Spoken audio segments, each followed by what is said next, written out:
ஸ்ரீமன் நாராயணியம் தசகம் 6 விராட் ஸ்வரூபம் விராட் ஸ்வரூப வர்ணனை. ஸ்ரீஹரயே நமக. கோபிகா ஜீவனஸ்மரணம் கோவிந்த கோவிந்தா.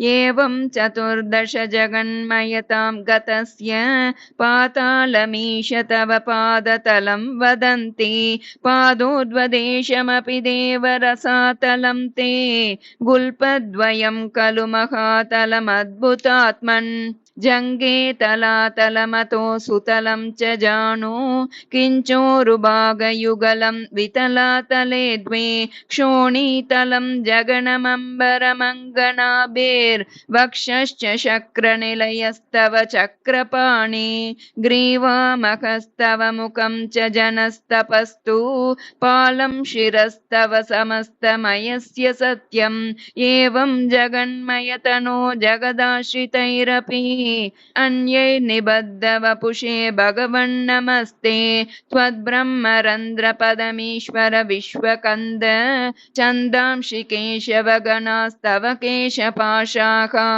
उल्लासि चिल्लियुगलं द्रुहिणस्य गेहं पक्ष्माणि रात्रिदिवसौ सविता च नेत्रे निःशेष विश्वरचना च कटाक्षमोक्षक कर्णौ दिशोऽस्मि युगलं तव नासिके द्वे लोभत्रपे च भगवन् अधरोत्तरोष्टौ तारागणाशरदना शमनश्च दंष्ट्रा मायाविलासहसितं श्वसितं समीरो जिह्वाजलं वचनमीश शकुन्तपङ्क्तिः सिद्धादयस्वरगणा मुखरन्ध्रमग्निः देवाबुजास्तनयुगं तव धर्मदेवः पृष्ठं त्वधर्म इह देव मनःसुधांशु अव्यक्तमेव हृदयाम्बुजमम्बुजाक्ष कुक्षिः समुद्रनिवहा वसनं तु सन्ध्ये क्षेपः प्रजापतिरसौ वृषणौ च मित्रः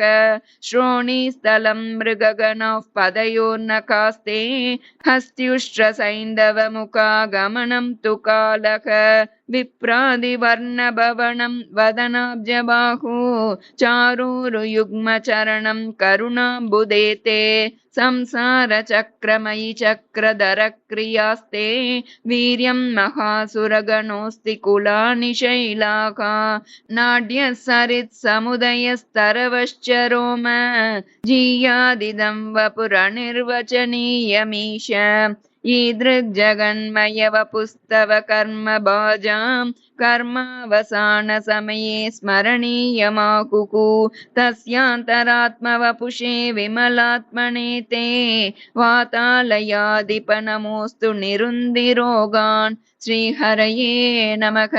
गोपिका जीवनस्मरणं गोविन्द गोविन्द.